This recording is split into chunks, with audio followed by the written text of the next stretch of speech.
After the end of World War II, the world was split into two, East and West. This marked the beginning of the era called the Cold War.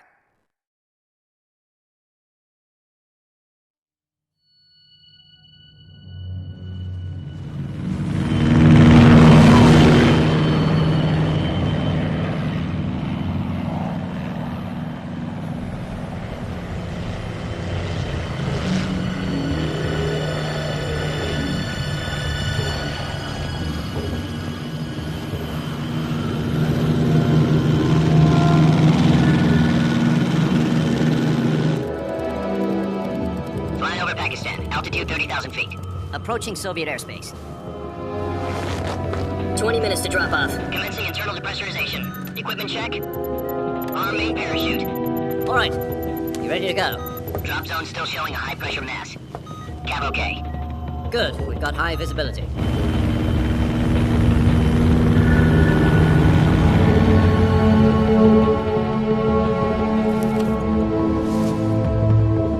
Put out that cigar.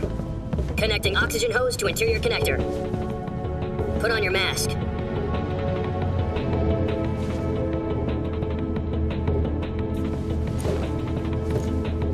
Does this panty waste know what he's doing? Approaching release point. 10 minutes to drop off. Hey, are you deaf? He said put out the cigar and put on your mask.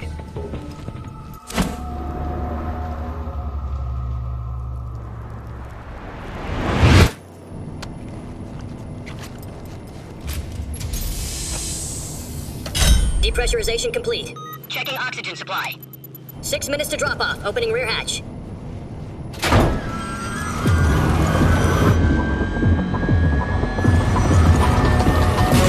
Sunrise.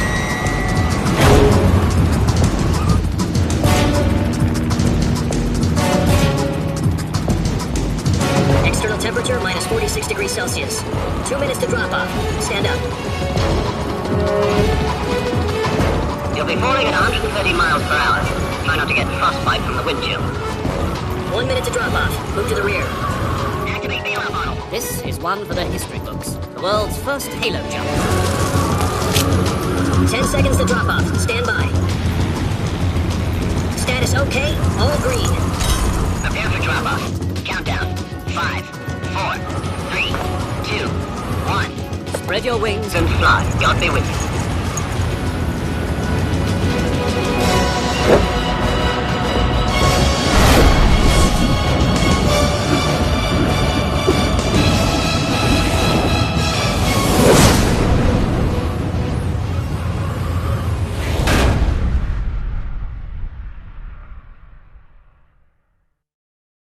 Jack, I've got some important news. The head of the CIA has finally given us the green light for the virtuous mission. Virtual mission? No, the virtuous mission. The future of our Fox unit depends on it. If it succeeds, we'll be officially organized into a unit. Virtuous mission? Sounds like some kind of initiation ritual. Don't get cocky. This isn't a training op.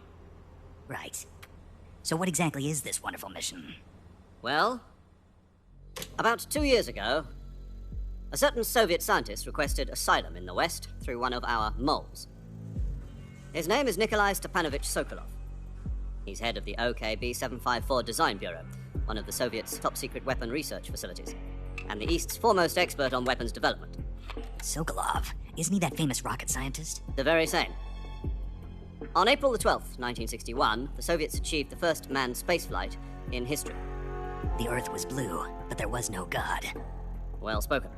The rocket that carried Yuri Gagarin to orbit was the A-1, known as the Vostok rocket. Sokolov is said to be the man most responsible for the multi-engine cluster used in that rocket. After Gagarin's flight, Sokolov left rocket development to become the head of the newly established Design Bureau. From a lowly technician to head of a design bureau, that's quite a success story, so why do you want to defect? It seems he'd become afraid of his own creations. Afraid? Call it a crisis of conscience. And for that, he left his country and his family behind and went over the fence?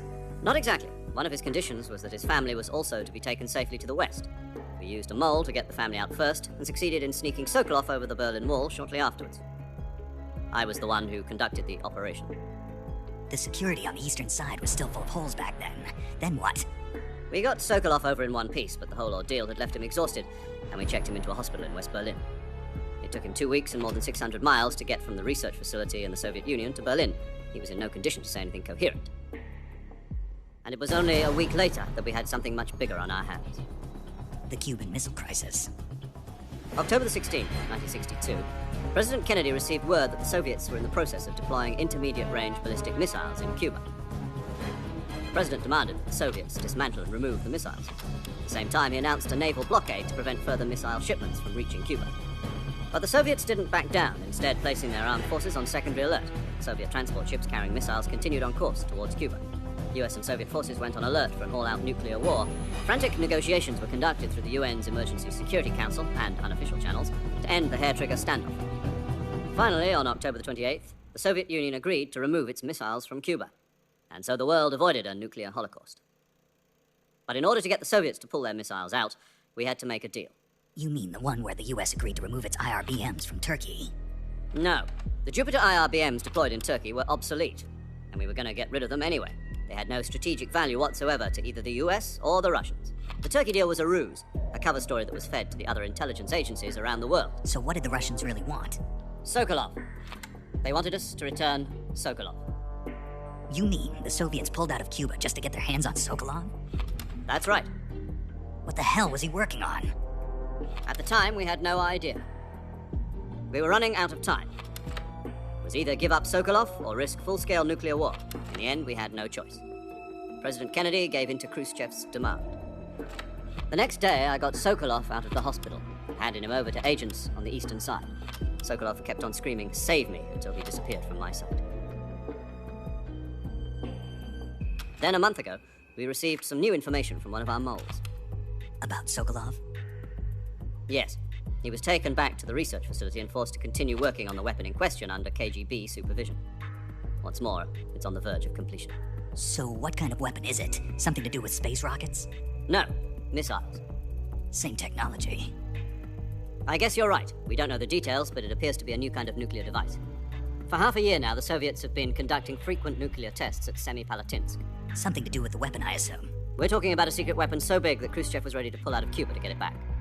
Is Sokolov still in the facility? No, according to our intelligence, he's in Selino-Yarsk, a place in the mountains about 3 miles to the west that's known as the Virgin Cliffs. The Virgin Cliffs. Nice name for a virtuous mission. They moved him there just recently. Why? Apparently, they're conducting a field test of the weapon, but it's our best chance to get him back. This mission would never have been possible if he was still in the research facility. This is our last chance. Sokolov must have known that too when he contacted us.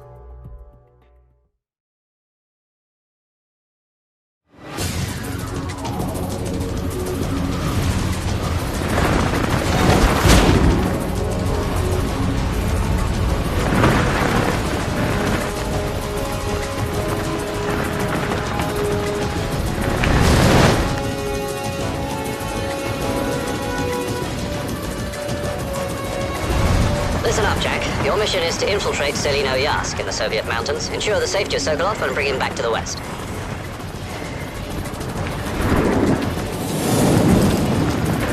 If we don't get Sokolov back before that weapon is complete, we'll be facing a major crisis. The clock is ticking.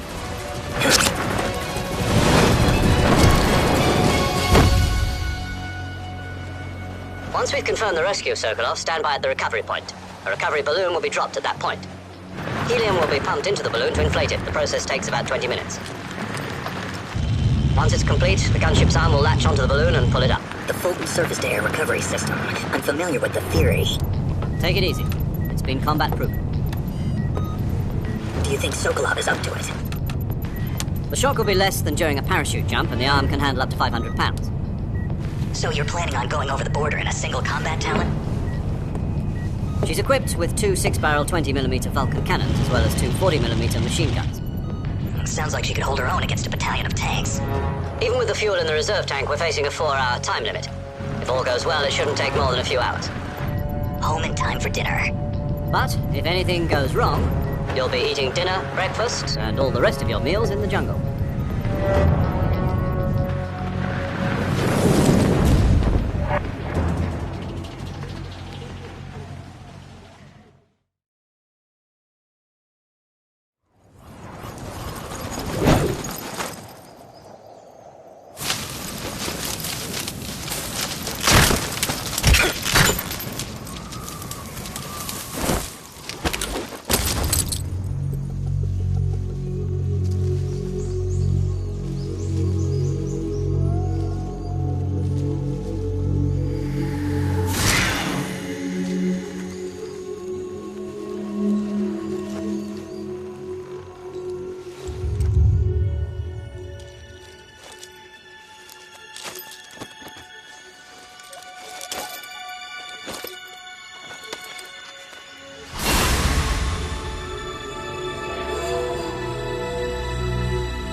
Do you copy?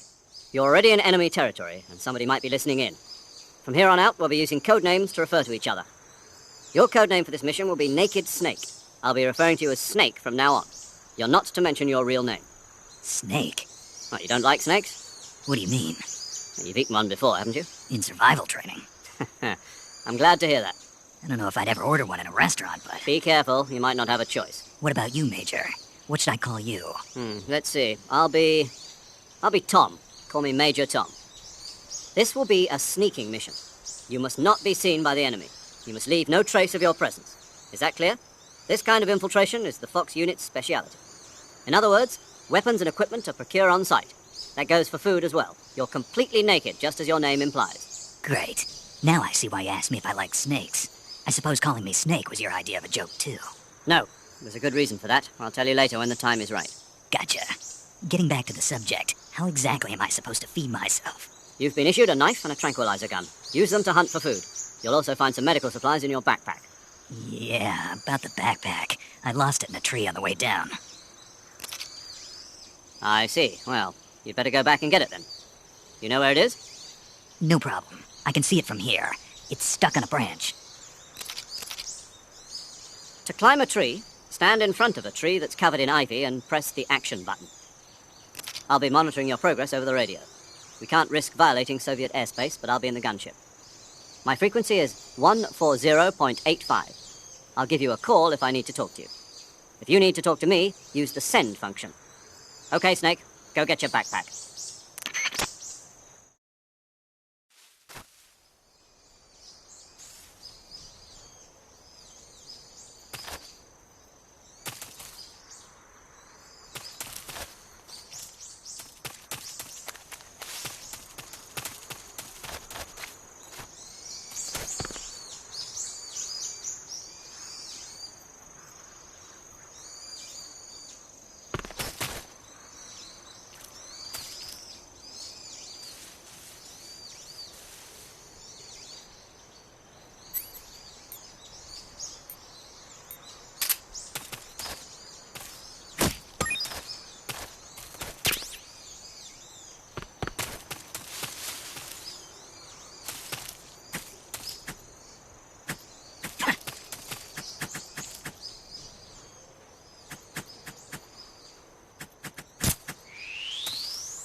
Snake, where do you think you're going? You can't expect to proceed with the mission without any weapons or equipment. First, you'll need to recover your backpack. It's caught on a tree to the south. Press the action button to climb the tree and retrieve your backpack. Is that clear?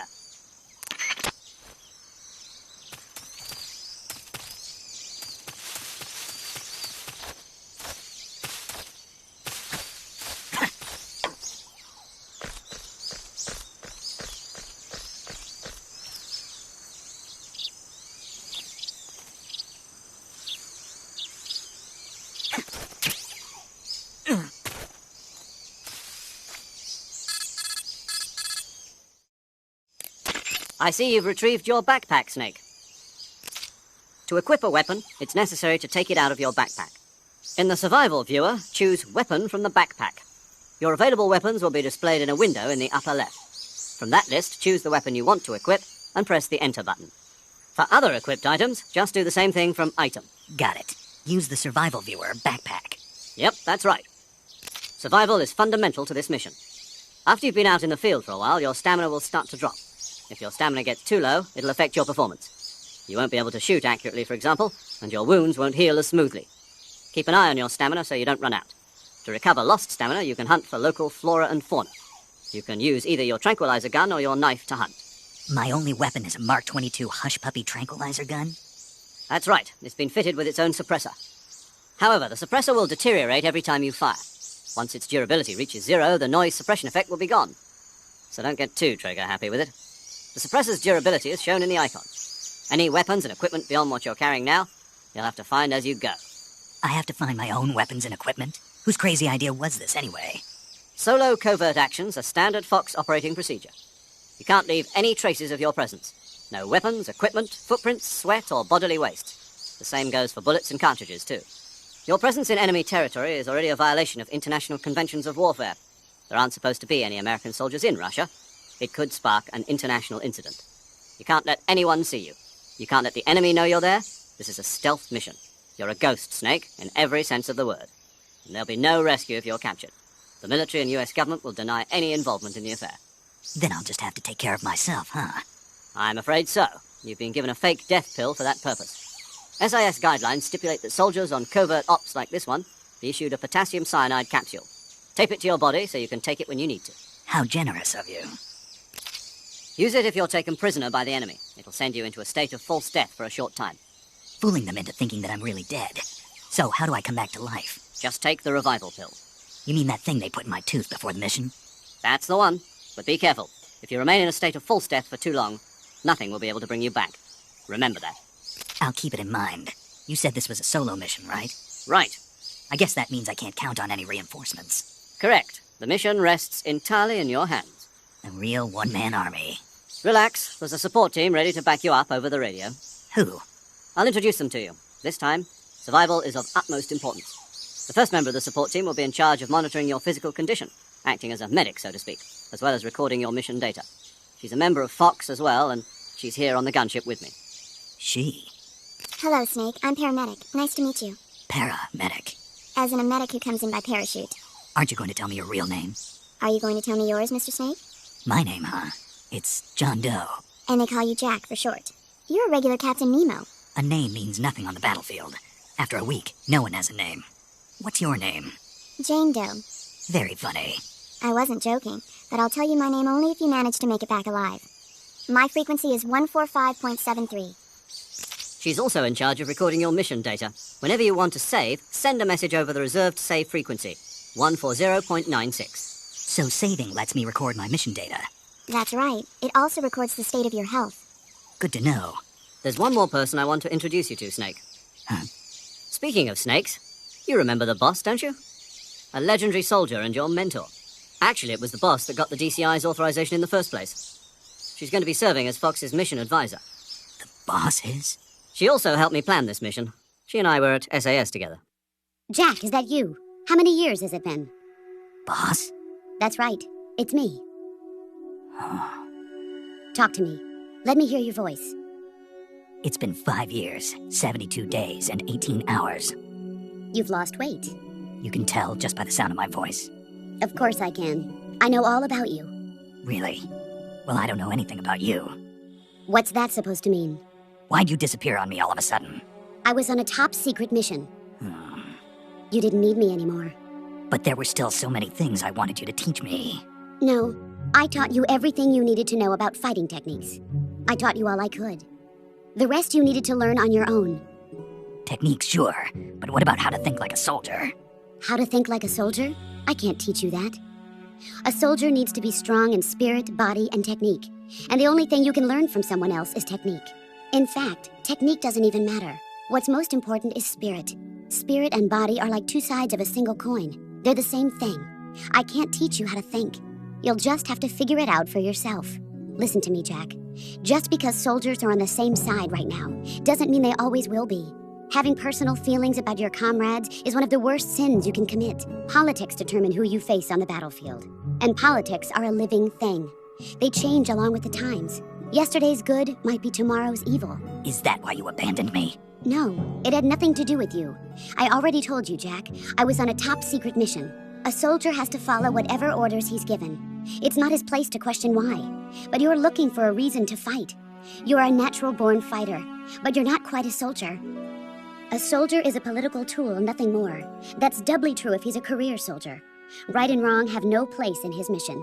He has no enemies and no friends. Only the mission. You follow the orders you're given.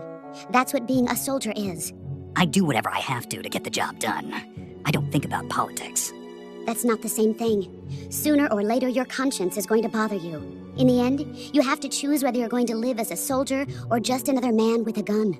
There's a saying in the Orient, loyalty to the end. Do you know what it means? Being patriotic. It means devoting yourself to your country. I follow the president and the top brass. I'm ready to die for them if necessary. The president and the top brass won't be there forever. Once their terms are up, others will take their place. I follow the will of the leader, no matter who's in charge. People aren't the ones who dictate the missions. Then who does? The times. People's values change over time, and so do the leaders of a country. So there's no such thing as an enemy in absolute terms. The enemies we fight are only enemies in relative terms, constantly changing with the times. As long as we have loyalty to the end, there's no point in believing in anything, even in those we love. And that's the way a soldier's supposed to think? The only thing we can believe in with absolute certainty is the mission, Jack. All right, but do me a favor.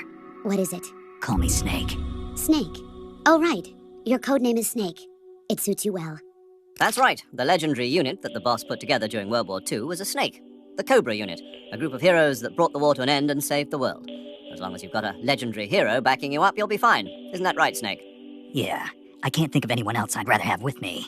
Oh, and one more thing, boss. Yes? It's good to hear your voice again. Same here.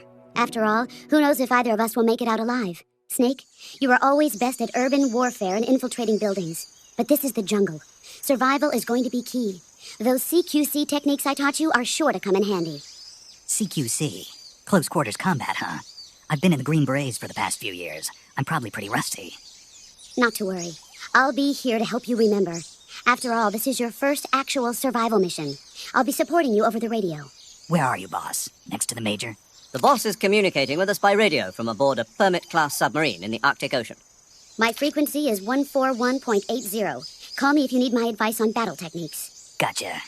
Your mission is to retrieve Dr. Sokolov. Dr. Sokolov is being held in an abandoned factory located to the north of your current position. Avoid heavy combat and don't let anyone see you. Don't forget that this is a stealth mission. Snake, try to remember some of the basics of CQC.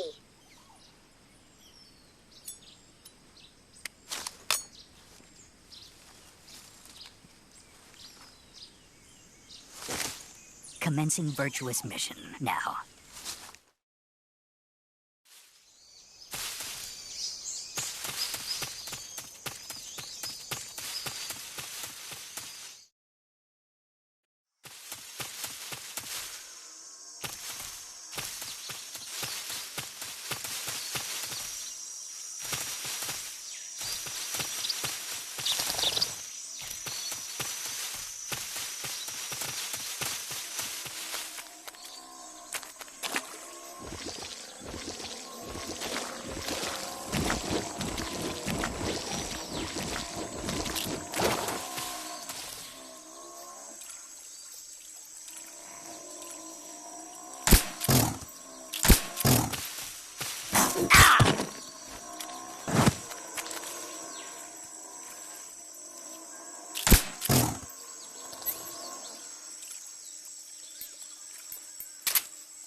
Major, I've spotted 2 enemy soldiers.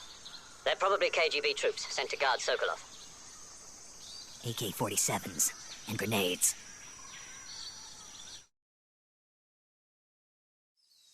Snake, your presence in Soviet territory is already a violation of international law.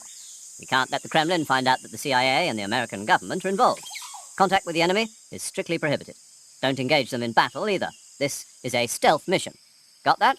The Major is right. The point of this mission is to sneak through the jungle without being seen. The success of the mission depends on how well you use your camouflage. Change your camouflage by selecting Camouflage from the Survival Viewer. The Uniform option lets you pick your uniform, while the Face option lets you change your face paint. Choosing camouflage that blends in with your surroundings will help you conceal yourself more effectively. Also, don't forget that anything that moves will stand out in the jungle. If you just stand up and run around like an idiot, you're bound to be spotted. But if you crawl instead, you should be able to sneak by without being noticed.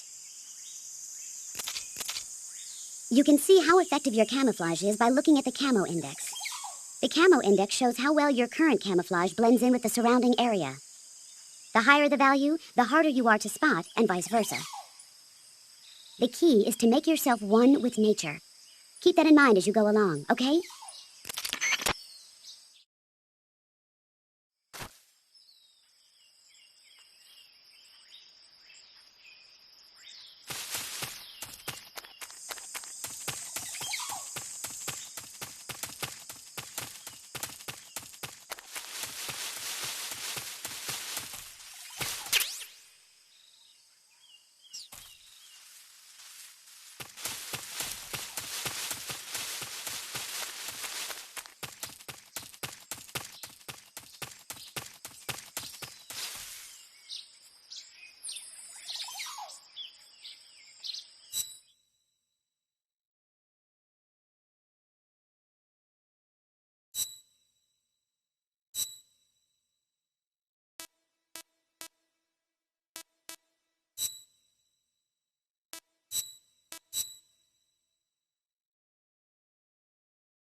Who was that?